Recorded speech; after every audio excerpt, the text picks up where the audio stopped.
Good afternoon, good afternoon. I thought actually, as the Sinclair's out, it's looking clean and it's sunny, etc. I thought, you know what, let's just do a quick video of the Sinclair C5 just for anybody who's interested in Sinclairs, maybe hasn't got one, you know, to have a look around it. So yeah, this one here is original with all the upgrades on it, except for this. Obviously, this is of course not the original headlight. This is very cool flux capacitor headlight that my friends made for me.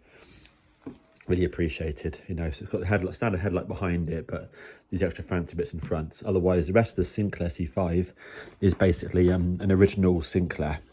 So if I have a quick look around it, so you've got a really nice body shell on it.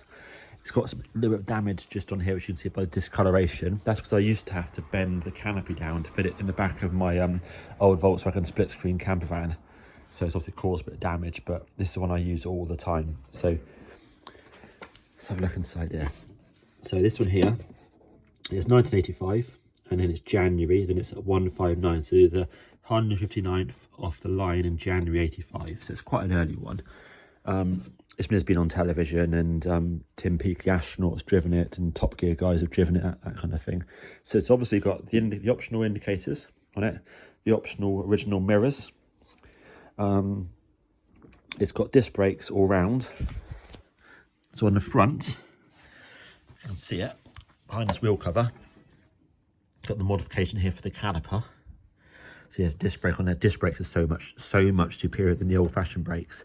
It's also running though the original tyres. Now these tyres here aren't the ones which came with the Sinclair from new.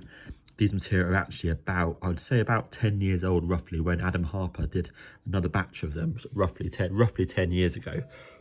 Hence why they've got some cracking on there now, but they have got some really good grip on them. I like those tyres, they're just decent, so it's nice to have original ones. And the same for the back, you know, they've got lots of cracking now, but again, these were the batch which was made around about 10 years ago. It's got original indicators on there, and one of my favourite things is the original seat cover, which I absolutely love, and it does make it more comfy. These are meant to sort of Velcro on at the sides. Velcro tend not to last too long, so I actually just spray glued it on, and it just on the edges around here, and it's held on for many years. Headlight switch is on here, so on and off, it's on there. And actually, I will say, I'm running sort of LED bulbs, so it's virtually original, but I am running a few extra additionals, you know. So yeah, LED bulbs in the front there, and on here you have the indicators basically. And again, these are optional accessories, and say one of the guys on the forum now does make reproductions which are amazing. So yeah, that's Darren Orchard. Sinclair's looking pretty damn sweet. So looking at the back, you've got these pieces here, and actually, the majority of it is original, yeah, but I will say again, these are 3D printed, because these rubber ones, you always lose them all the time. So these are early 3D printed ones. Now Graham Garlic makes the best modern ones, which look better than these ones, that's all. And these had original bungs in them, so those are original pieces there. Original headlight here, which is in good condition. They often crack on the corners. Again, this one here was used, like I mentioned, on TV a few times, and on the one show. So you've got like Tim Peake, Clive Sinclair's nephew, and then the two presenters as well. And here at the back, we've got the original mud flaps, which I love, and you can tell the original ones because of course they're thick rubber rather than the sort of the thin sort of plastic stuff, which are still amazing, but these obviously no doubt are the best. That's those ones. And on here, got John's upgraded lock bracket. So normally if you want to lock a Sinclair, you have to tend to go around the axle here. I sent John this design a couple of years ago, and John laser cut these, I think, and they're freaking amazing, and they just bolt on to the two bolts here, so you haven't got to modify anything, they just bolt straight on, and then the lock can then just easily fit around there and around a lamppost. It's a lovely upgrade, so I'm loving it a lot. Original wheel caps here with the centre caps, the original stickers, again same sort of down the side here. Looking in the boot, then this original Sinclair key, if you can see that there. And in here I keep, luckily touchwood, never had to use it yet, but Always keep some tyre inflator. Whether or not that'll work, who knows, but keep it anyway just in case of breakdown.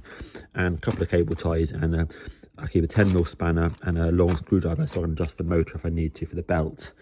Also just keep in here most of the time some side panels in case it gets cold randomly, and a pair of gloves. You never know if you have to sort of like do something with the chain, but so far honestly this Sinclair super reliable, no issues at all, but always worth keeping a couple of spares on there. But yeah, it's looking good. And again, I've got the original stickers here, the reproduction stickers here, which obviously did look the same as that, but obviously they faded, but those are original. Yeah, loving it. So in a moment I'll take the boot off, but for now let me just prop that on there. Get on here if you can see it. It's quite bright. You've got the battery LEDs here that obviously drop down from fully charged, drop down to amber, then red, and they flash. And here's how much stress is going through the motor. So when you sort of pull away, you know, it's red, and when you get gather speed, it's amber, and then when you're going full power, you know, the most efficient, it goes into the sort of second green LED. Throttles on here, and here you've got a horn button. So again, this is an optional accessory. So I'm not sure where the horn is. The horn should be under one side or the other. So I think it's there. That's the original horn. Here's the motor button here.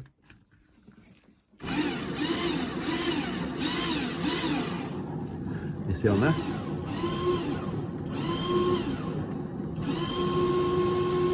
And obviously if you're sat in the Sinclair and going along, obviously it will go red, amber and green as you gather speed.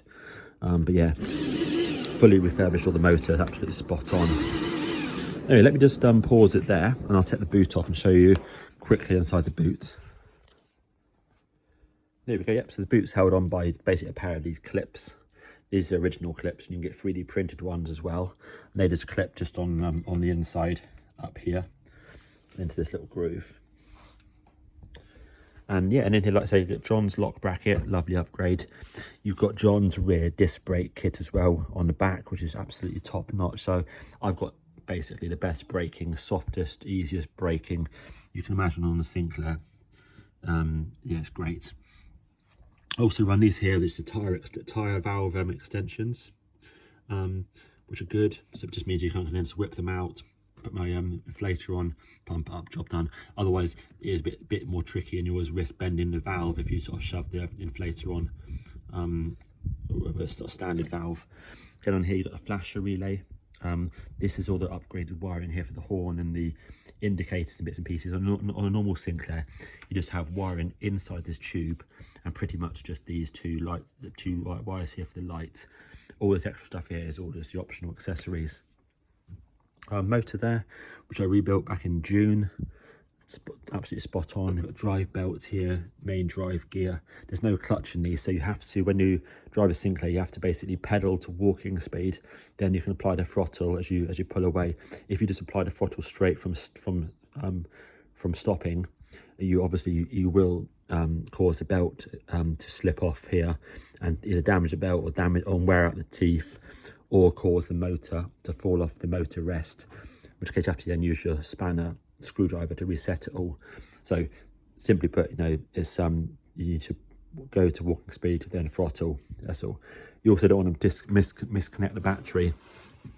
Make sure you always connect positive to positive, negative to negative. If you do it the wrong way around, you'll also fry various components in the pod and in the pod here and in the control box. So just things to be aware of. You also want to always service your motor and gearbox, you know, every sort of like couple of years, for example, depending on how many miles you do, but at least every couple of years.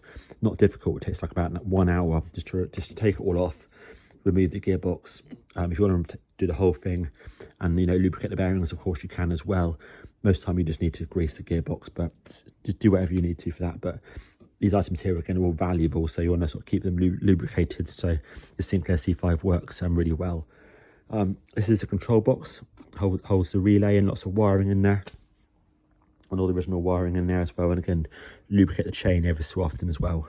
But yeah, fantastic vehicles. Honestly, I just drove mine through town, and it's legendary. Love it. And there we go. Hope you all found it interesting. Hope you like the headlight. Thank you Graham Garlick and James Mack for that. Otherwise, freaking amazing. Chisel and hit the like button. Thank you very much.